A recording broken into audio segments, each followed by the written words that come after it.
So we'll get started in about 2 minutes. Let me just try to get my social media life together.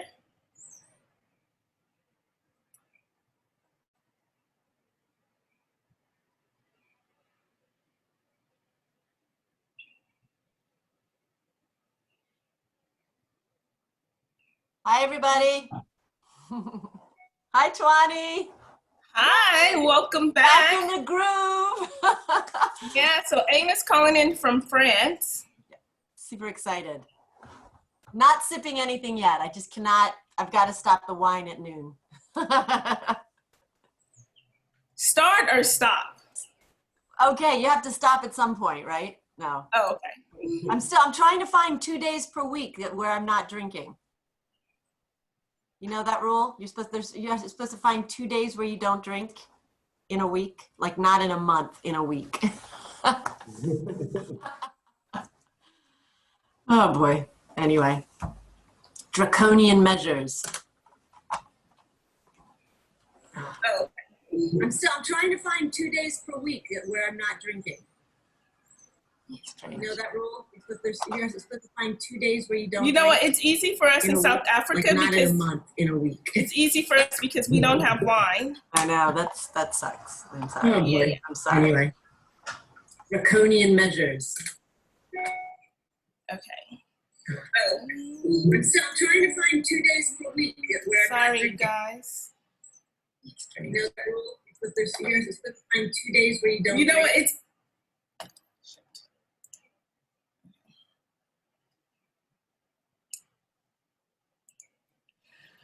Alrighty, so it's 5 after. I'm just gonna let a couple more people in and then we could start. Great.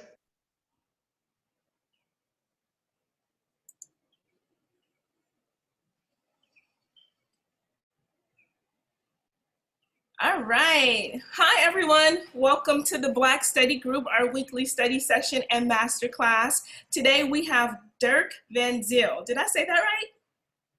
That's more or less correct. Van Zyl is the Afrikaans pronunciation, but that's fine, don't worry. I'll practice, I promise. So he's from Saxenburg Wine Estate in Stellenbosch, and we are super excited to have him today. We're going to talk, I keep saying that we're going to talk dirt with Dirk, just because I like the way that it sounds. But we're going to talk about everything that's wine related, and I'm super excited. I'm super excited to find out more about Saxenburg, just because Syrah is one of my favorite grape varietals. Actually, it's absolutely my favorite grape varietal, and they make some amazing Syrahs, and so we'll find out what makes their Syrah so amazing. Dirk, do you want to introduce your team who's here with you today and maybe talk a little bit about yourself? And I know you sent over a presentation, so just tell me when I should cue that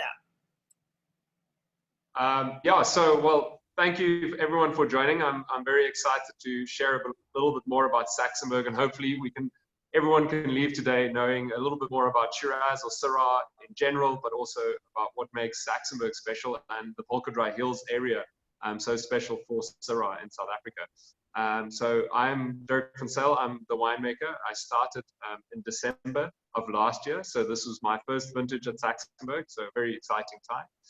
And now I must say I did not envision my first year at Saxenburg to be during this COVID-19 pandemic. So it's definitely a bit of a curveball, but I'm sure there are much worse. Well, we are very privileged with how everything has gone so far. So I can't complain too much. And then with me on the call is Chantal. She's our Western Cape sales rep. Kerry is on the call as well. She's our national sales and marketing manager. And then Simpiwe, who is our Gauteng sales rep. I think that's everyone. Chantal will be able to tell you more about the presentation. And then, yeah, so you guys are, I get very passionate about anything wine related. So please bear with me when I go off on a tangent, but any questions are welcome. I'm really, really open for anything. So yeah, let's fire away. Okay, we love wine tangents around here, so no problem. I'm going to unmute Chantel. Chantel was so helpful in coordinating all of this. Thank you so much, Chantel, for being so patient with me and for helping me coordinate this. And do you want to get started with the presentation? Yeah, sure. Well, thank you for having us today. And no, it's all thanks to you for organizing everything. I'm still very new with the webinars, so I really appreciate the help. So basically, I'm not going to speak too much, but just giving a background on Saxenburg.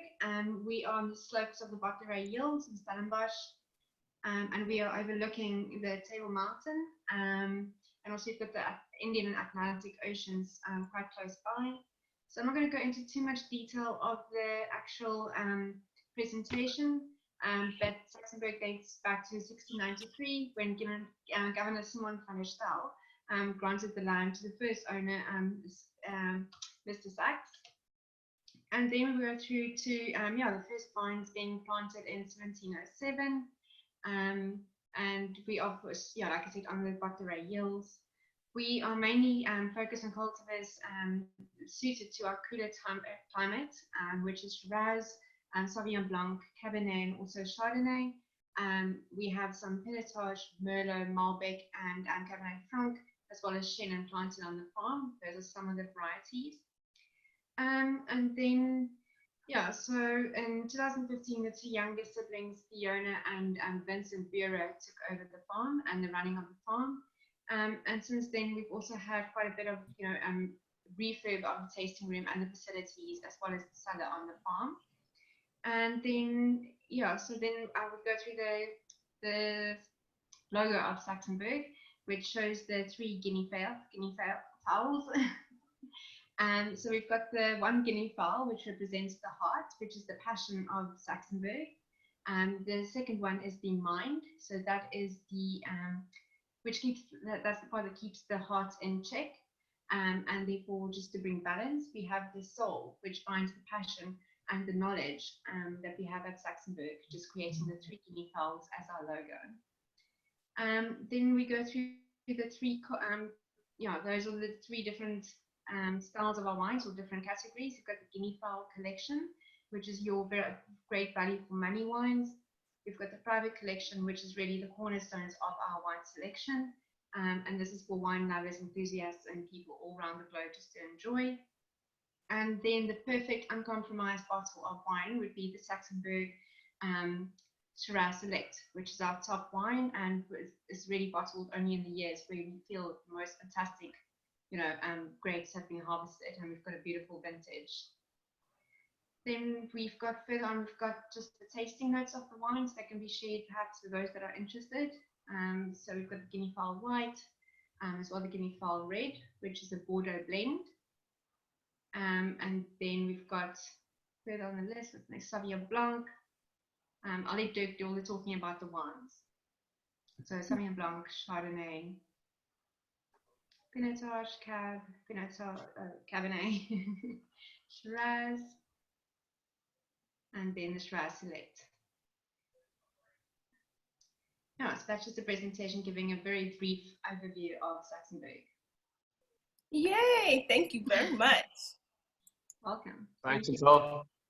So I attached that presentation. You can download it from this study group today, or you can click on the Google link and you can just save the Google link to your hard drive and access it whenever you want to. But those are the tasty notes. Any questions before we get started? All right, well, great. So let's get started. So let's just talk. So Dirk, you said this is your first year harvesting with Saxenburg, right? So what attracted you? Why did you say yes to Saxenburg in the first place? Well, there's a few things always to consider when you look to move to a new winery. Firstly, I think the most important is terroir. You have to look, I mean, us winemakers can't do what we do if we don't have fantastic terroir to work with and fantastic vineyards to work with.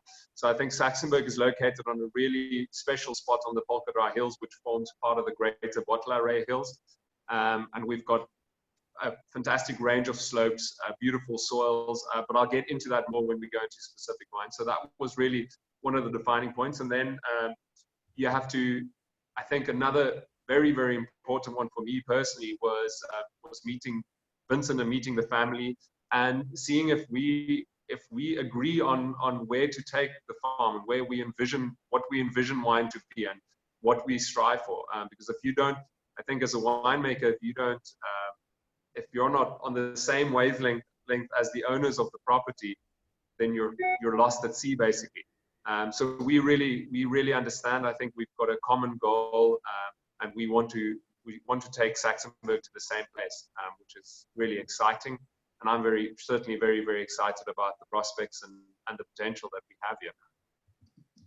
We had a question from the group. Do you export your wines to France? Yes, well, a little bit to France, but all over Europe, definitely. Okay, definitely. You can probably just find out, like, maybe Chantel can send me a list of all the cities in France where they export to. And all the importer details and all of that, yeah. Yeah, that would be amazing. All right, and so you got there, you loved the family, you loved what they were doing with wine. And what about the grape varietals? Can you talk a little bit about, just in general, like, are there some of your favorite grape varietals, or there grape varietals that you had wanted to work with in the past and you were like, okay, this is great? Or yeah, so the farmers, so back in 1989, when the Bureau family bought Saxenburg, they actually decided to focus on Shiraz or Syrah. And back then, I mean, now it's quite common for a winery to decide to focus on Syrah or Shiraz, but back then in the late 80s and early 90s, not a whole lot of Shiraz was being planted in Stellenbosch. Everyone was focusing on Bordeaux varieties, Cab predominantly. So it was quite a ambitious decision to take back then, and definitely not a part of the mold of Stellenbosch. But now, I mean, 30 years later, we have about 35% of our vineyards are planted to Syrah, and it's just because it works beautifully. For me, Syrah is my favorite, well, probably my favorite variety to work with, especially on reds, because it is so versatile. It is very expressive of terroir, both things that I really enjoy working with. And then after Syrah, we've got Cabernet Sauvignon, which is another favorite variety for me. And in Stellenbosch, I think everyone you should have a little bit of Cabernet, because Stellenbosch is such a home for Cabernet in South Africa. Then after that is Sauvignon Blanc, quite a large portion of Sauvignon Blanc. Then in lesser quantities, Chardonnay, a little bit of Chenin Blanc. We've got a bit of Merlot, a bit of Cabernet Franc, a bit of Malbec, small block of Semillon and a small block of Pinot Noir, and a block of Pinotage as well. So really, we've got a nice range of varieties to work with, but not too many. I think a lot of wineries sometimes just plant too many varieties, and it can become a little bit difficult. Our top 3 or 4 varieties are really the main focus, and that is 80%, let's say, of our production.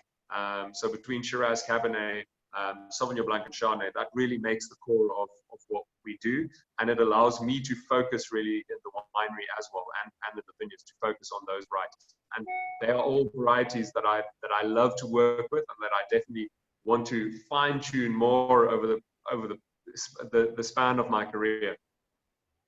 You know what? I think you make a couple really great points. Like, I love it when wineries don't overdo it with the varietals, because there's nothing worse than going to a tasting room and having to choose from like 20 different types of wine. So I love that you guys do focus on like what you do best. But can you clear something else? Can you clear something up for us? Syrah and Shiraz, what's the difference? So it is just stylistically, and there are no rules or no laws governing the use of Syrah or Shiraz. So stylistically, generally, when someone refers to Syrah, it's more old world in style. So not more restraint, more elegance, more spice, more earth and pepper. Whereas Shiraz is more almost Australian in style, so bolder, riper, generally higher in alcohol, more oak, more newer oak on the palate and on the nose. So stylistically, that is the difference. South Africa in the past generally has made more Shiraz style wines, so definitely bigger and bolder wines. And there's a slow progression throughout the country, but also at Saxenburg, where we're moving more towards Syrah, where it's more restraint, where the wines aren't just bigger and bigger and bigger, but we focus on picking earlier, having lower alcohols, having more finesse, and focusing more on the finer details of the wine and not so much on the blockbuster, knock your teeth out Shiraz styles. Nice. All right, so it's time to nerd out about wine. Can you just walk us through this harvest season? Just take us through like what was happening in the vineyard, what was happening in the cellar. We're interested also when you get into the cellar to know like what kind of press are you using and all that good stuff. What kind of barrels, everything. Anything. Okay, cool. Well, there are way too many things to mention, so please jump in at any point if I say something and you guys have a question. So 2020 is really, I sound like a bit of a stuck record, but it's been a fantastic vintage. Really, it's so December and January was, at least here, a little bit more moderate than we were used to. So we didn't have the heat spikes. Generally, you have massive heat spikes in December and January. We have 2 or 3 or 4 days consecutively that are above 35 to 40 degrees Celsius, and that can put a lot of strain on the vineyards. This year we didn't have that, which was fantastic. It was also quite dry in those months, which is great for to ensure that the grapes are healthy through ripening. And because of that, the harvest was pretty slow to start off with. So we started picking towards the back end of January. We picked a little bit of Sauvignon Blanc, and then only a week later we did the second picking of Sauvignon Blanc. So it really was quite nice and gentle to start off with, which is always easy. It makes it a lot easier planning wise in the winery, because you've got enough time to bring in everything in exactly the right time that you want to. So just on logistically, or what we do with Sauvignon Blanc especially, we've got a machine harvester. So with our Sauvignon Blanc, we predominantly pick it all by machine. And the reason we do this is so that we can start picking at 5 o'clock in the morning when it's ice cold. It's really the coldest time of the day. And then we're done by about 8 or 9 o'clock. So before the sun really becomes too hot, we're done harvesting. So we bring the grapes into the winery when it's ice cold. And it's funny enough, everyone always thought, oh, machine harvesting is worse for quality than picking by hand. And to some extent that can be true. But on Sauvignon Blanc, they've actually done fantastic trials in New Zealand, where they've seen that if you pick by machine, the mechanism of picking by machine and this mechanical basically breaking up of the berries actually releases more thiol precursors. So your Sauvignon Blanc produced from machine harvested grapes, if you protect those precursors, can actually have more intense flavor than picking by hand, which is contrary to what everyone always thought. All right, so Dirk, let me just slow down for a second, because this is the first time we've actually talked about machine harvesting, and I'm super excited. I have to tell you that I'm coming to harvest with you next harvest season, because I want to see this in action for myself. Can you tell us what the machine looks like, and what does it actually do? Like, I don't know. Is it like a robot with hands, or what is it?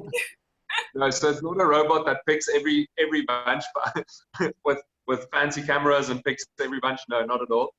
So it's basically a massive machine that drives over the row of vineyards. So it has this harvesting chamber in the middle, and it's got 4 wheels like a normal vehicle would have, but it basically goes over the row. So if this is the row, the machine fits over it.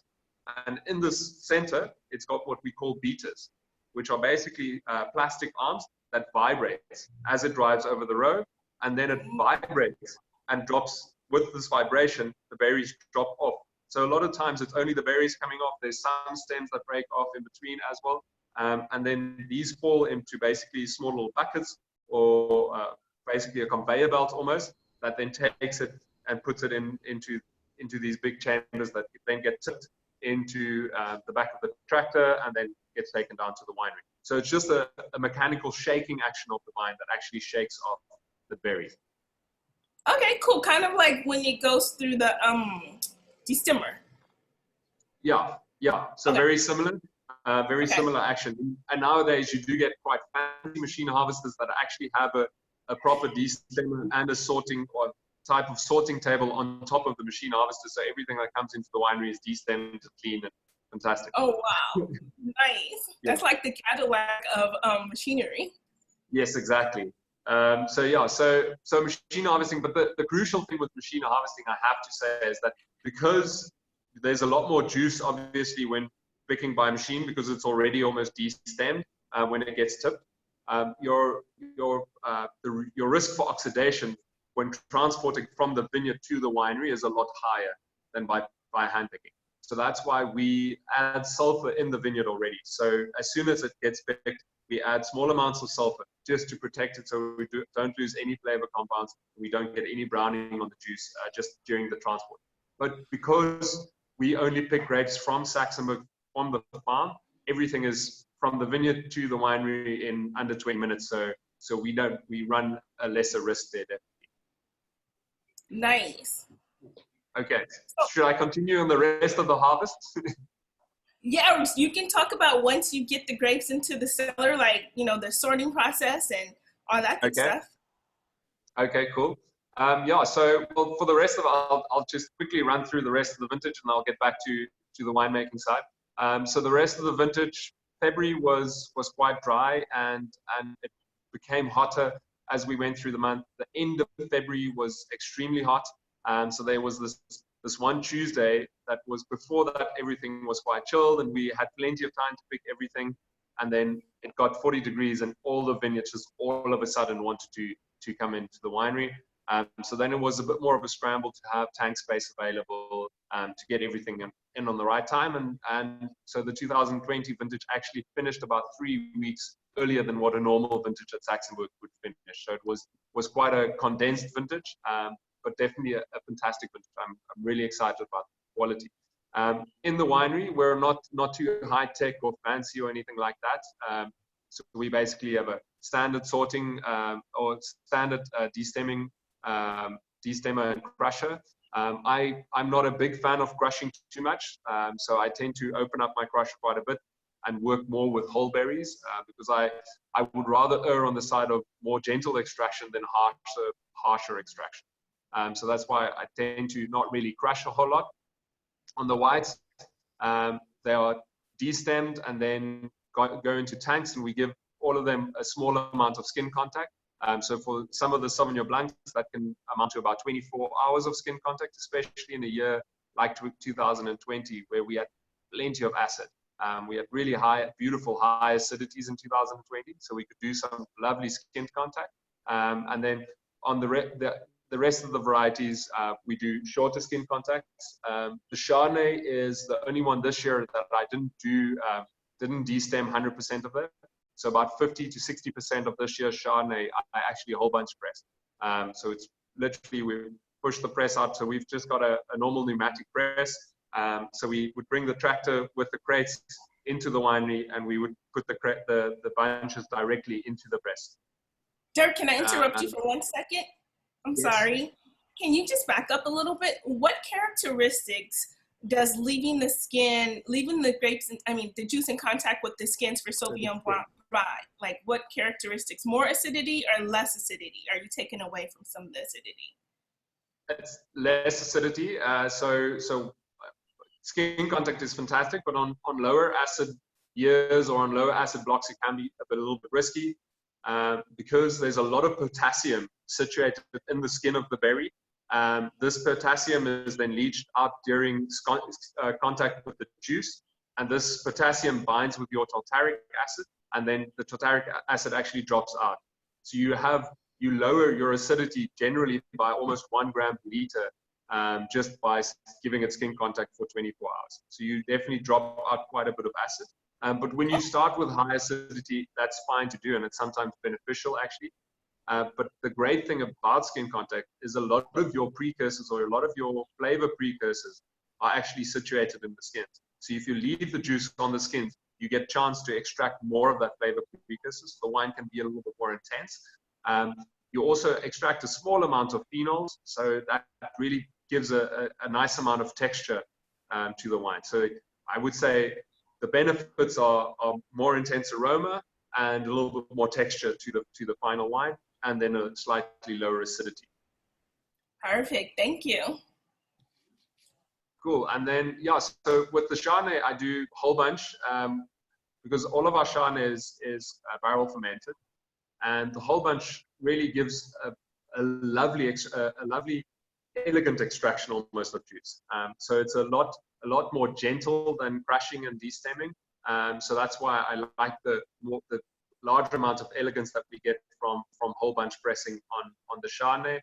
I also, on some of the batches, I don't even add any enzymes. So generally, you would add some enzymes once the juice is pressed. You would add some enzymes to settle all the lees and the sediment to the bottom. But with the Chardonnay, the whole bunch press Chardonnay, the juice is generally clear, relatively clear coming out of the press, and I don't add any enzymes to that then. So the juice is still quite cloudy when we go into barrel. And it's just, I think it adds a bit more dimension to our Chardonnays, which I really like. On the reds, also stayed away from any crushing this year. So we opened up the rollers completely. So working with mostly whole berries.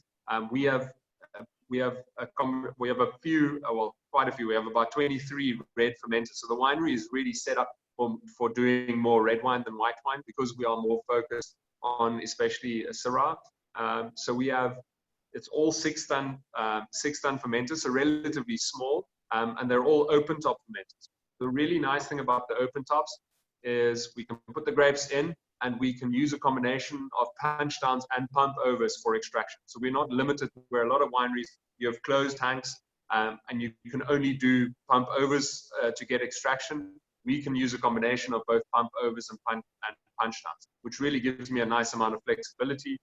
Also, because our tanks are relatively small, they're all 6 tons, it allows me to keep different portions aside. So we've got, for instance, our biggest block of Syrah on the farm is almost 6 hectares. And I did 6 different pickings on that one single block. And these were all fermented separately, and they will go into barrels separately. And these all form separate building blocks into our final wine. And that really gives me a lovely amount of flexibility in the wine. Nice. And how often are you doing your punch downs and your pump overs? Are you just like alternating? Like, is it relatively speaking pretty often, or you don't touch it for a while and then you go in and you do them?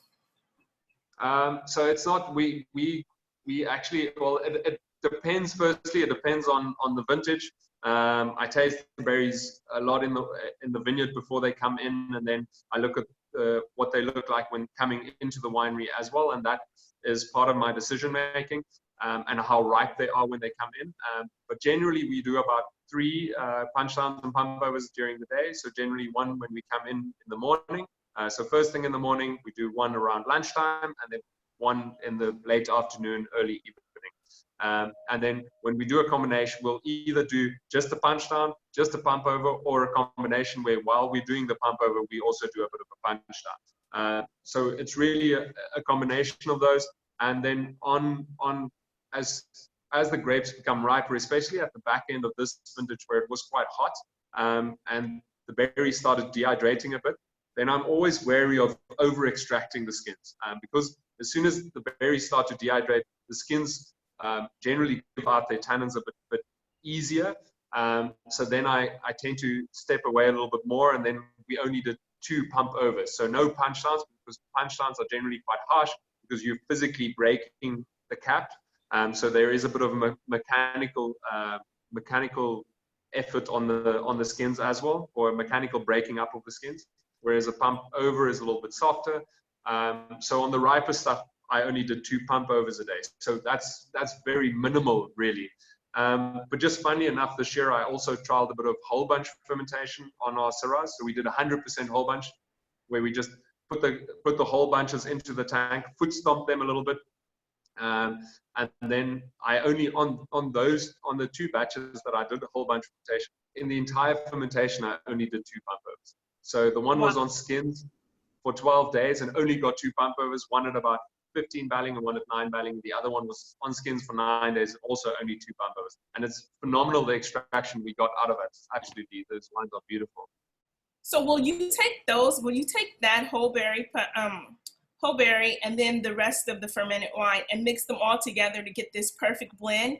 And then do you use the one that you did the whole berry just to add like extra color, or how does that work? Or is it just like a cook, chef? Yeah, basically. So my whole philosophy in harvest is giving myself building blocks. So I'm really not striving to make any single single wines or single finished wines during harvest. I'm not trying to think, oh, this wine must be perfect on its own and this wine must be perfect on its own. I'm looking for, okay, this is what I'm seeing in the vineyard. I think this will give this for me as a building block in the winery. This will have high tannin content, a big structured wine, and then I have something that will be a little bit lighter, more perfumed, more elegant. And then I don't try and make the one like the other one. I really try and keep them separate. So I'll have building blocks in the winery that are more structured, that are riper, that are fuller, and I'll have building blocks that are lower in alcohol, that are more elegant, more perfumed, with more finesse, and I'll keep all of these building blocks. So it's really giving myself options. That's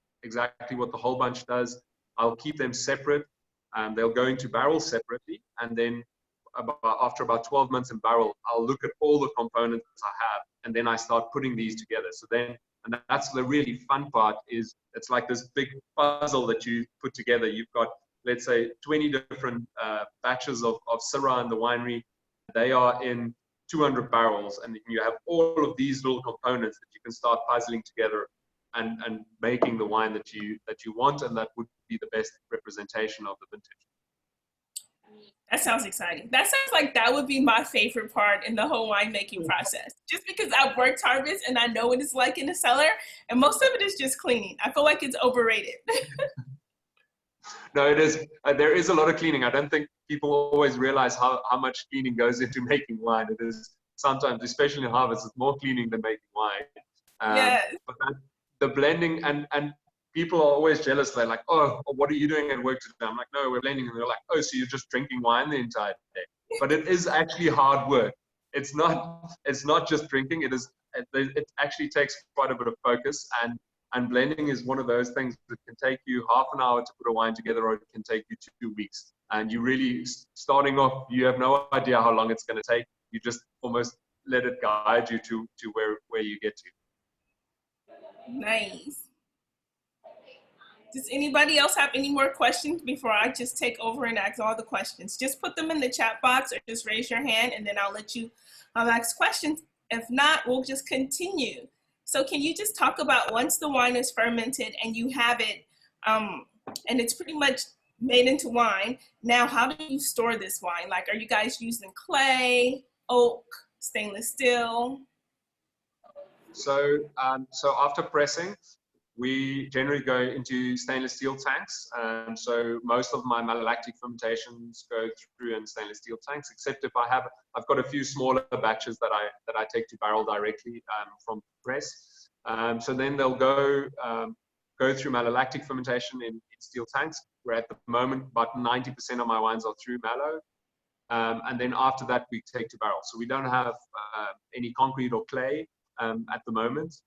We focus on, we use a wide range of barrels. So we've got some first, second, and third full barrels, but then also a whole range of older barrels that are more neutral oak, and that can lend beautiful components to the final wines as well. And then generally they're in barrel for around about 12 months. After 12 months, I'll do the blending like I discussed, and then from there I'll decide if I want to give them additional time in oak, or if I feel they're ready for bottling, or if they should be stored in stainless steel or whatever. So, because that's very also dependent on the vintage. Some vintages want 16 or 18 months worth of oak. Other vintages does better with only 12 months. So that's really up to the vintage, and I don't have a set recipe for any of that. So now, since this is your first year with Saxenburg, you're going to be blending wine that was made by somebody else, right? Do you think that's going to be a challenge? Are you looking forward to that? Are you a little bit nervous? Like, how does that work? Well, it was when I started in December, I did probably more barrel tasting in 1 month than I normally do in a year, because I needed to get to grips with what is in the winery. What does the farm produce, and down to a block level, because everything is still in their separate batches in barrel. Unfortunately, it's always a little bit apprehensive when you start at a new winery and you're taking over another winemaker's wine, because I mean, this is the wine that I'm going to be bottling now, and we're going to only be selling in 2 years' time from now. And so really my wine will only come onto the market in probably 3 years time from now, or especially my reds. And so you are a little bit, you're not worried, but you're always like, oh, you know, is this going to be something that I can work with? And I must say, I'm in a very fortunate position where the wines are I think, spectacular. The 2019 vintage was a great vintage it was a difficult vintage overall for the industry, but it was a fantastic vintage at Saxenburg. So I'm sitting with some wonderful wines in the winery. So I'm quite excited to actually start blending and putting those together. But it is a challenge getting to, because obviously if you're the winemaker and you're part of the entire process, you've seen everything coming into the winery. Yeah. You already have an idea of which wines will go where, or you know, what will they bring.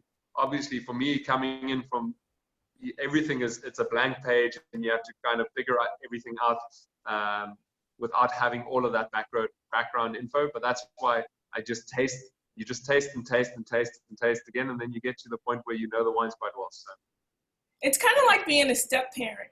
So you just hope that you inherited, you know, good children. Yeah, with not too many problems. Yeah, but not too many problems. Hopefully the other parent is doing a good job. So yes. Yeah. Well, that's good to know. Let's see. I see a question in the chat. So Okay. how's your Shiraz this year? Brilliant. I'll let you ask the question because I'm not sure I understand it exactly. So brilliant. I'll unmute you. And do you want to ask your question? Uh-oh. Wait a second. Okay. Wait 1 second. Can you unmute yourself? There we go. There we go. Can you hear me now? Yeah, Yes. we can hear you now. Okay. How's everybody? Okay. This is a question directed to the winemaker, because I'm looking at the situation where South Africa, we have some challenges from the rainfall since last year. And then I know Saxon has been always produced some fantastic Shiraz compared to Australian Shiraz. Always love your wine. So it's been a question to me, does the rainfall really affected you, or you still produce some fantastic grapes to produce some good Shiraz to the side? Yeah, so I think the drought was a challenge all over the Western Cape, and it forced us to look into how we manage our vineyards and how we manage irrigation. So fortunately, we do have irrigation in all of our blocks. So we have the option of irrigating. Stellenbosch is also in a fortunate position where if in normal years we get almost enough rain, so we don't really have to irrigate that much. But obviously in the last few years that wasn't the case. But we did have still enough irrigation water that we get from Tewater's Kloof to supplement the vines and to ensure that they don't go into too severe stress. So with wines, you generally want them to have a small amount of stress for premium production wines. You want the vines to be slightly under stress conditions, because the grapes you get smaller yields and of higher concentration and therefore higher quality.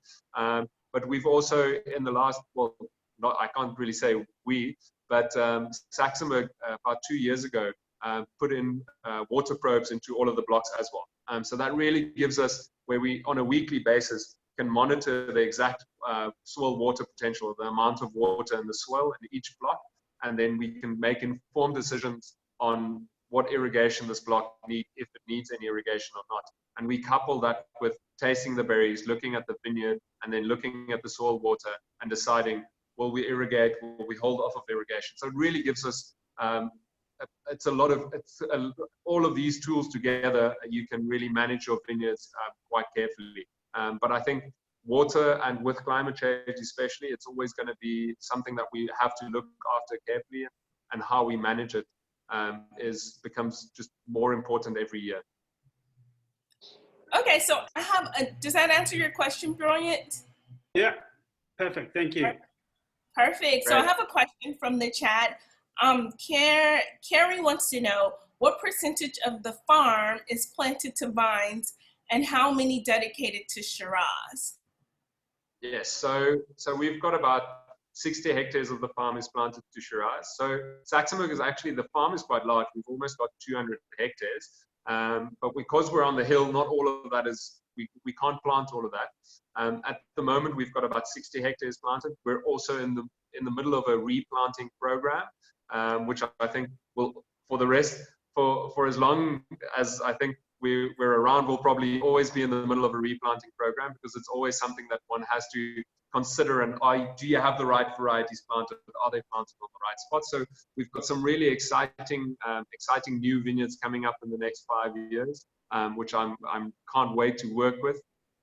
But unfortunately, it takes a lot of patience, because if we plant it 3 years before we get the first crop, and 5 to 6 years before you can really start making some decent wine from them. And then from Shiraz forms about 35% of the 60 hectares. I mean, that's always a little bit of a moving target, because we planted a block of Shiraz last year. The year before that, we planted a block of Cabernet. So there will always be slight changes to it. But Shiraz will always form the backbone of what we do at Saxenburg, and it's just the variety that is, I think, best suited to the largest portion of the property. One more question about Shiraz. What barrels do you use for the Shiraz? So we've moved across to 100% French oak barrels. So I have a few Coopers that we buy in barrels from, but it's all French oak. We've also gone to, it's only 300 litre French oak barrels, and we've slowly brought the toasting levels down as well. So I think in the past, in South Africa in general, a lot of the toasting levels were quite high, or more medium plus and heavier toasting levels to get the more intense oak flavors. We've slowly lowered the toasting levels, so we go to a lot of my barrels on our blonde toasted barrels, or very light toasted barrels. So it's really, the barrels are now focused on preserving the fruit and really just enhancing the wine, and just, it's almost the backup vocals to the lead singer that will be Shiraz for most of our wines. But really I want terroir to speak, and not, that shouldn't be dominated by oak at all. That's why we go for lighter toastings. And what about Sauvignon Blanc? Do you put any of your Sauvignon Blanc in barrels, or is it all stainless steel tanks? It's all stainless steel tank as a rule. So for our private collection, Sauvignon Blanc, that's 100% stainless steel fermented. We do the skin contact, and then we also give it quite extended lees contact after fermentation. So all of the 2020 Sauvignons are still on their gross lees, so they're not racked off of the lees at all. I like leaving them on the lees as long as possible, and then some of the tanks I also stir up or do a batonnage style stirring of the tank, just to keep that lees in suspension, and it really adds beautifully to the mouthfeel of the wine, to the length and the longevity of the wine. But then I am playing around. I've got 2 barrels this year that are 2 Sauvignon Blanc barrels, one wild ferment and one inoculated, and we'll see. I don't have a plan for them yet, but we'll always. Love experimenting, so I've always got a few random barrels of interesting things in the winery. Okay, so please note, when we visit Saxenburg, just ask for the secret menu, all right? There will always be secret stuff. Yes, take me to the secret barrel room. That's what I want to taste as well. Let's see, we had another question in the chat box. It was from Carol, and she wanted to know, do you have much MOG with machine harvest? Yes, so MOG, for those who do not know, MOG stands for material other than grapes. So with machine harvesting, that is always something that does happen. We try and sort out most of that, and we farm the vineyard generally so that they don't give us too much MOG. But in the older vineyards, we'll just do hand picking, because the older vineyards, your barriers are just too long and they start breaking off when the machine goes through them. So the older vineyards, we just do hand picking. But MOG is always there is a higher percentage of MOG, but the destemmer is pretty effective in clearing that out for us, so we don't have any of that going into the tank. And you guys also hand sort too, so you would get that at the sorting process as well, right? Yeah, we don't really do that much hand sorting, but we do sort during the process, and as we're tipping and all of that, we remove most of it. So So it's really not too much of a problem. Okay, let me see. Let me just look through the chat. Are there any more questions?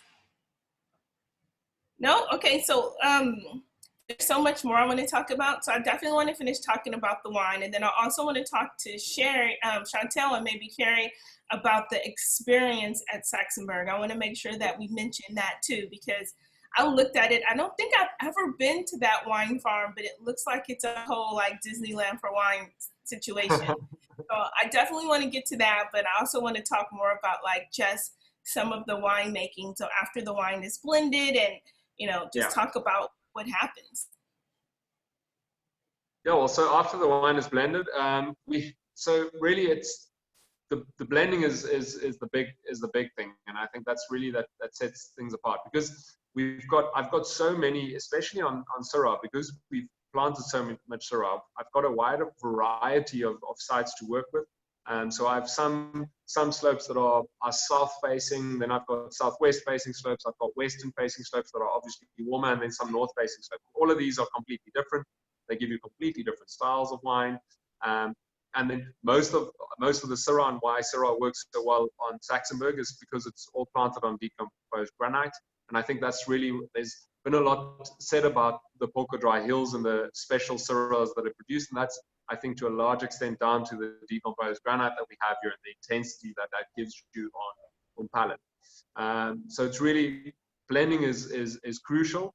After blending, like I said, I'll either take it back to barrel for a few months, or we'll put it in tank, give a chance to marry a little bit for all the components to come together, and then we'll bottle it. And after bottling, we like to keep it in bottle for a few months as well. You don't want to rush the wine out too much. I think a lot of times red wines, especially, and white wines as well, are almost pushed to get to market. You want to get it out there, and you're not actually doing the wine justice. If you're producing high-end wines, it's sometimes a lot better to give them that extra year in bottle to really develop and to come into their own. If you rush the wine a bit too much, you tend to lose some of those finer characteristics. When you're blending the wine, is that when you make the decision of what tier you want the wine to go into? So like, for example, or is it even before it gets to that point?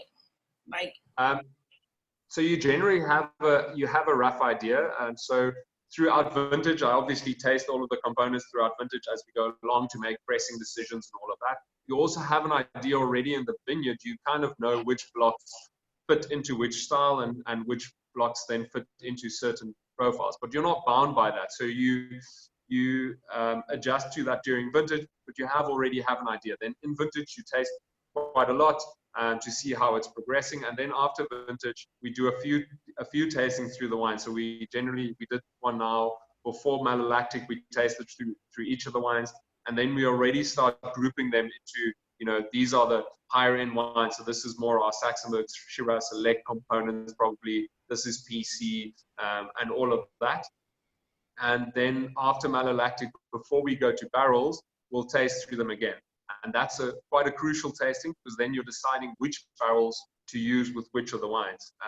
Because each of the barrels brings something different. Each of the cooperages brings different flavors to the wine. And then you decide on how much new wood would you use on each of the components, and how many older barrels would you use. So that's quite an important tasting to get right, and then decide which barrels you're going to use for each of the components.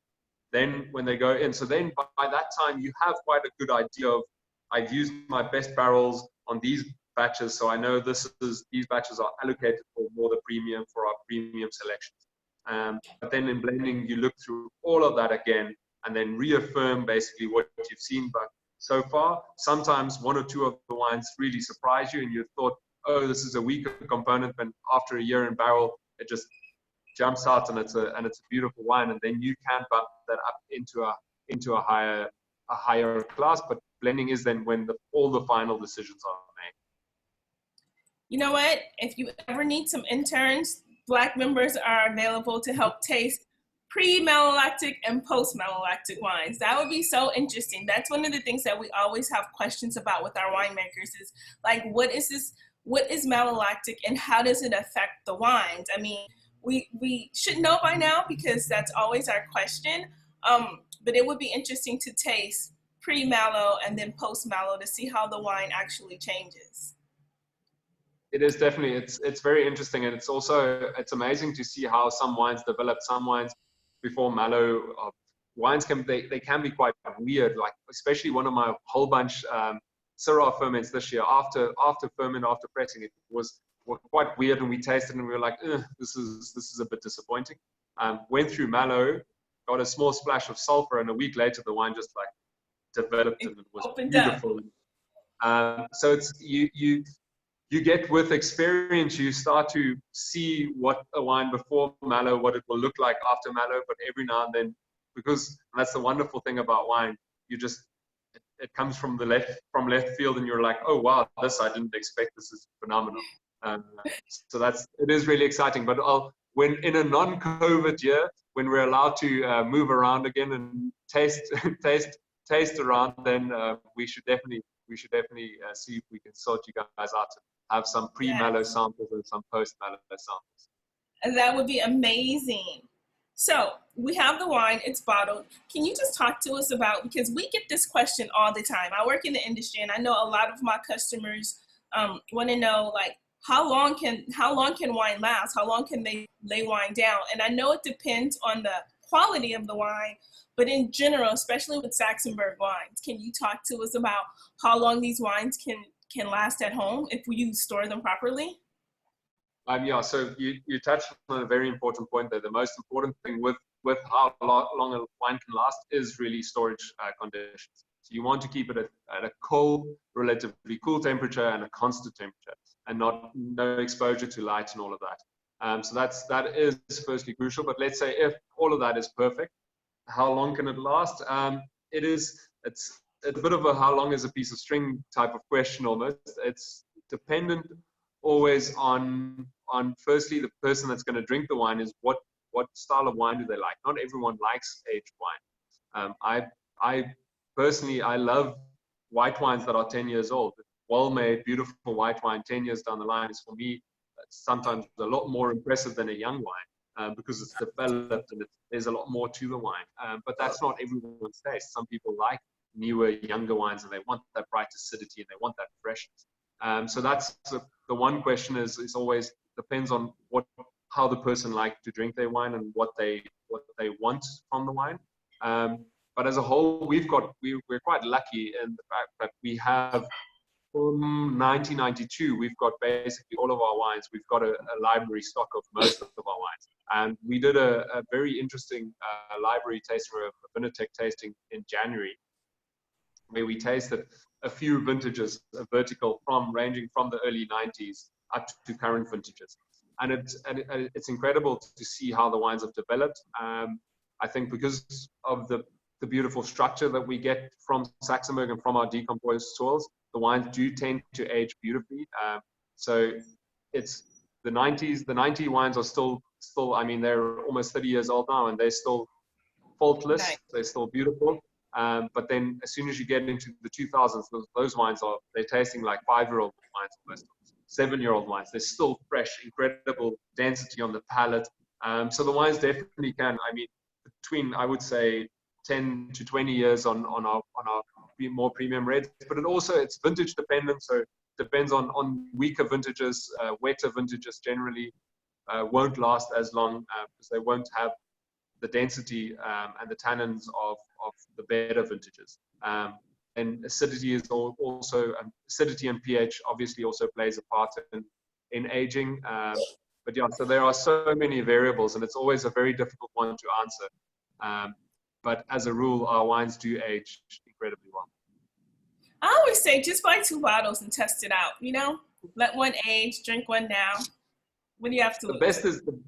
The best is if you can buy like a case of it and drink it one every year, and then you should buy at least 12 bottles. Open one every year, and if you're happy with how it's tasting when you're there, just drink all of it. But otherwise, keep it. I have a friend that does that. So whenever he goes and he buys wine that he likes, he always buys it by the case, and then he does that. So he'll drink a wine a year, he'll drink a wine every 2 years. so he can see how it develops. You know, my budget doesn't allow for that, so I might buy like 3 or 4, and I like to taste it and like write a little post-it on the actual wine bottle for the next one. So yeah, but if your budget allows it, it tastes great. No, I'm definitely with you on that one. My budget also unfortunately does not allow me to buy as many of the great bottles that I would like. But fortunately, I do work for a winery that has some fantastic old vintages, so I do get to drink some wonderfully aged wine every now and then. And speaking of that, I did have a question that was on Facebook, and they wanted to know if you guys at Saxenburg are going to have any lockdown specials. So do you have any specials, like case specials for post-lockdown? People can order wine now, and then they can get it delivered after lockdown. Kerry and Chantal will be able to expand a little bit more on this, but we do currently have free delivery for after lockdown, so anything you order now, and then I think there is a 10% discount on the wines currently as well. Nice. Well, before we start getting to all the specials and actually the experience at Saxenburg, because I do believe that one day soon we will be able to go to the wine farms and have a drink on the lawn and just relax. But until that happens, we're just going to have to drink at home. Does anybody have any questions about the winemaking process or wine in general for Dirk before we start talking about the Saxenburg experience? Any questions? No, where's Carol? She usually always has a question. Well, no, okay. Cool. So if we don't have any questions, Dirk, do you have anything else that you'd like to add about the winemaking process? Oh, Carrie. Well, Carrie has a question in a second. Okay. Sorry, I have to ask. Dirk, can you maybe just go through the difference between our private collection Shiraz and our Triple S Shiraz, and just what is the specific things that we do to our Triple S that makes it so special? Okay. So there's the Triple S is really is the top end, and that is it's only produced in phenomenal vintages, and it's really what we would put out as the best expression, the best possible expression of Shiraz from Saxenburg. So that starts in the vineyard. So it's from selected parcels in each of the vineyard blocks. So it's not generally, oh, this vineyard is Triple S and that vineyard is not Triple S. It would be these few rows or this little portion in this block is, according to us, the best Shiraz from this block, and that little portion from that block. So these are then vinified separately, and then goes into, it was always a large portion of new oak. We're bringing the new oak down. But the wine that makes it into Triple S generally has a lot more concentration. There's a lot more density to the wine. And it generally stays in barrel for longer as well. So generally it's about 24 months for the Triple S and only about 12 months for the private collection. But it really goes down to where we source each of those. The parcels are that we pick for Triple S is really only the best gets picked for Triple S.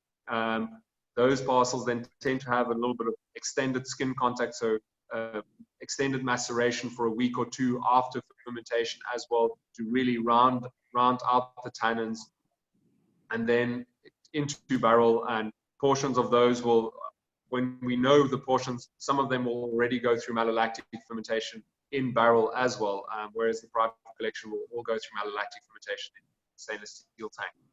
So it's really it's the cream of the crop, but it's the absolute best expression.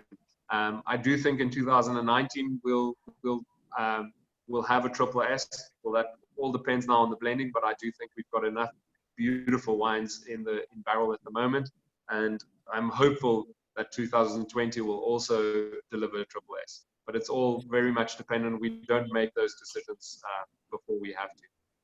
Yeah, that's what I was gonna say. So who makes that decision? Is it like a panel? Is it totalitarian? You just make the decision, or is it like a committee? Like who says we make it or we don't? We go Triple S or we don't go Triple S? So it's generally it would be me and Vincent and well, anyone that can be here. Unfortunately, Kerry is missing out on a lot of tastings. She would generally form part of those tastings as well. So we get a group, almost collaborative feeling about it. We also at the moment, which is it's very exciting. I've got Rhiannon Borman from Bosch Club is consulting as well. So we've got him. We bring him in on tastings as well because he's got such fantastic experience with Syrah, and he's doing some really exciting stuff with Syrah. So we get him to taste with us as well. So he will also have he'll have his opinion on it as well. The final decision is made by me and Vincent at the end of the day, and Fiona. But we try and get a few different opinions and comments on the wines as well before we make that call. Perfect. Can you talk about the vintages that you have in the Vinoteca? Yeah, so we've got a wide range. So like I said, everything from 1992. Basically for every vintage we've got some wines, and some of them we generally keep back of the better vintages, we keep more back. And I think if I think back to what we tasted in January, if you go the 2000 and 2003 Shirazes were absolutely spectacular. They were drinking beautifully. So if you guys can ever get your hands on a few bottles of those, they are really special and to be enjoyed. So we've got a phenomenal library stock in the Vinoteca. So we really have a beautiful range, and it's great to look back every year. I mean, we're not trying to model the future on the past, not at all, but it's always great to look back and to see how the wines are developing, to look back, what was that vintage like? And Uh-oh. I think you might have muted your phone by accident there. sorry, that's my phone. So is the Vinoteca, is it like open to the public, or is it just like a private collection? How do you get in on this Vinoteca? Can you taste? Do you have to buy the bottles? How does it work? So it's not open to the public, unfortunately. But we are releasing some of our older vintages. So we've actually before lockdown we selected some of our older vintages that we feel is good for release now and to sell to the public now. So through our tasting room, and if you send us a mail, you can definitely get in touch and find out about the vintages, and I can share my notes on each of the vintages as well, that we currently have and that's up for sale.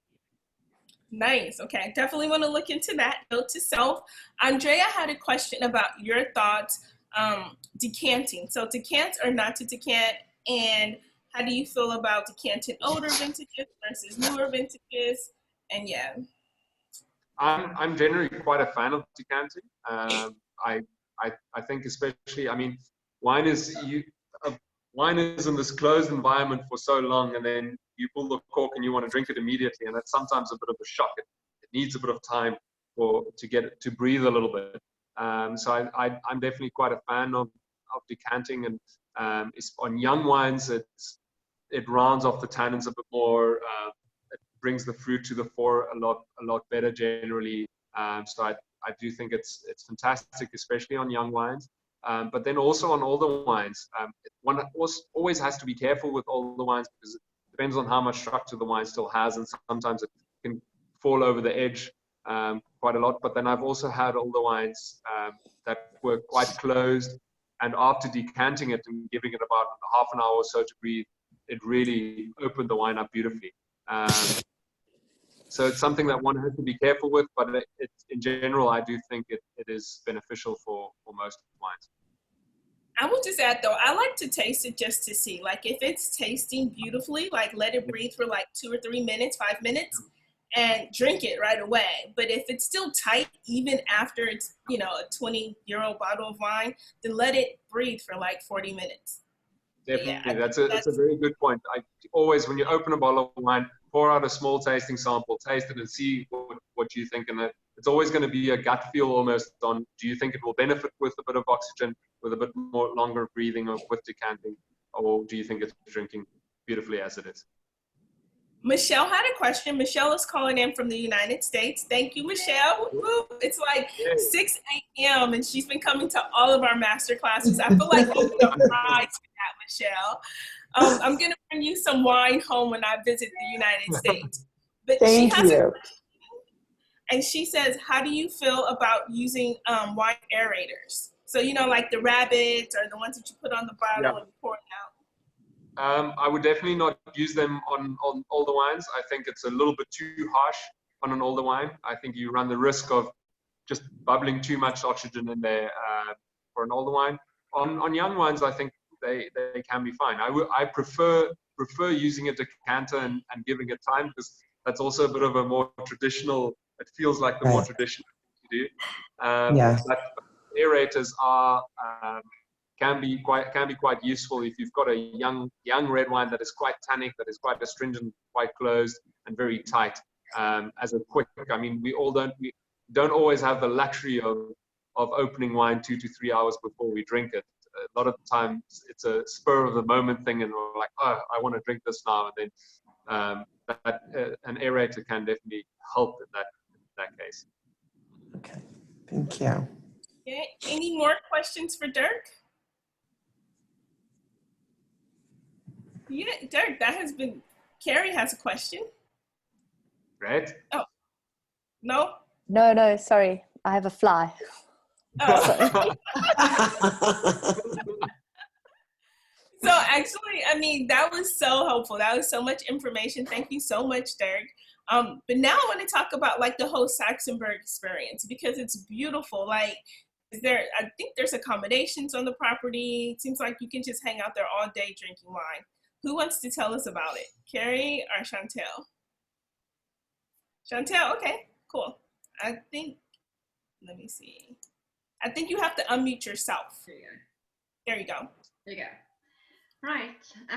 Yeah, so Saxenburg has really got, like you said, a whole range of different activities that you can come and do, or, you know, spend the day at the farm. So first of all, we've obviously got the tasting room, where we host various different tastings, from chocolate and wine pairing to your classic kind of wine tastings.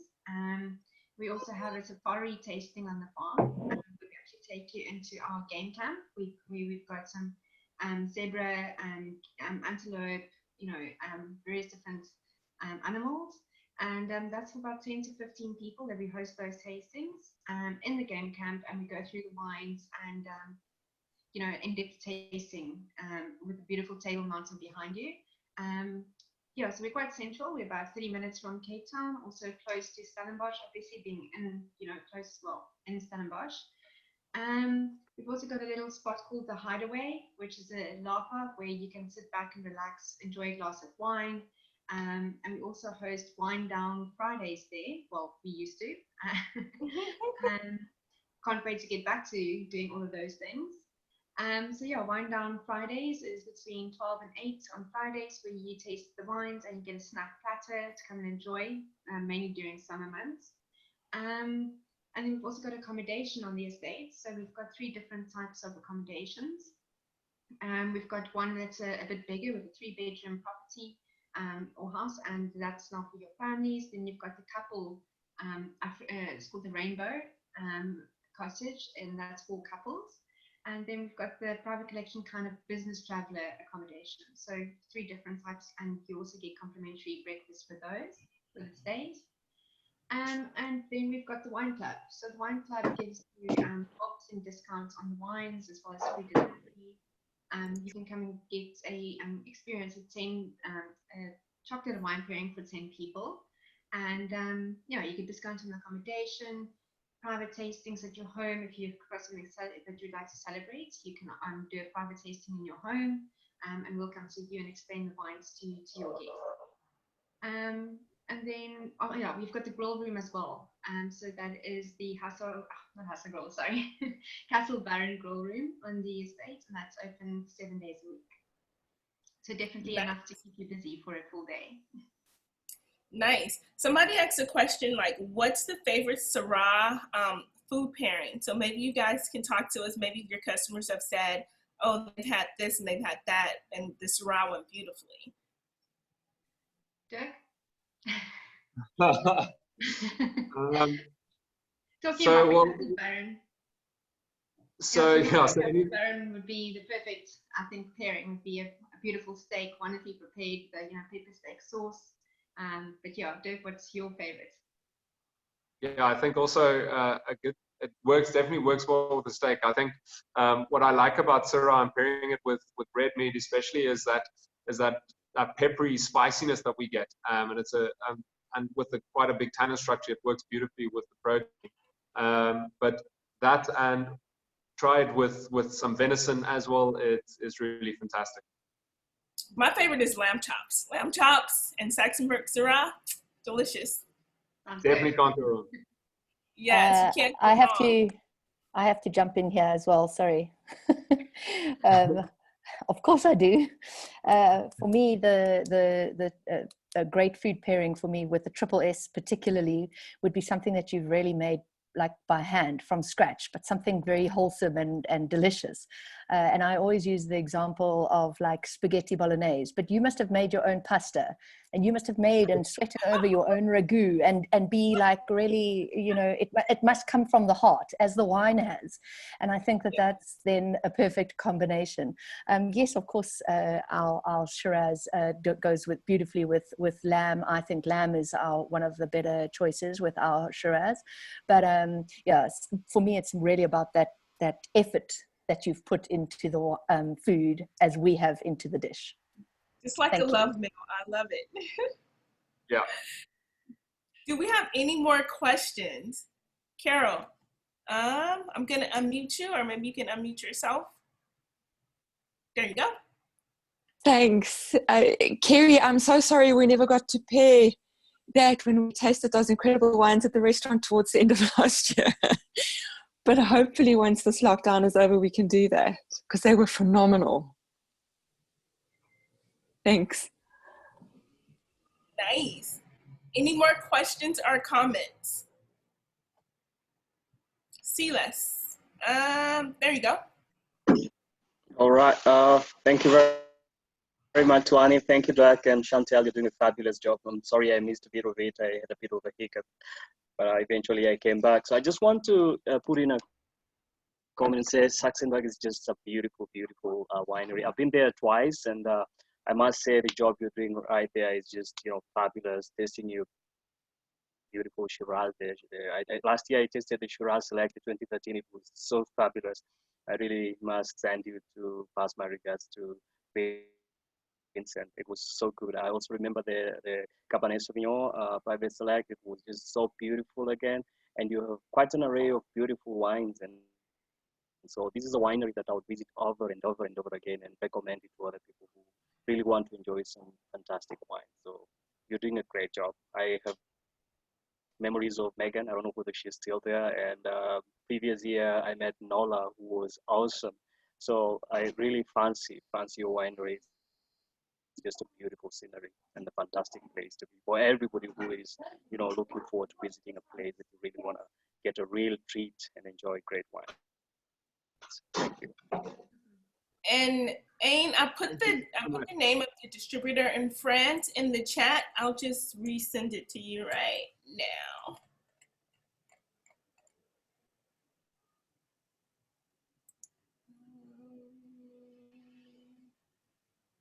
There we go. All right. So does anybody else have any more questions?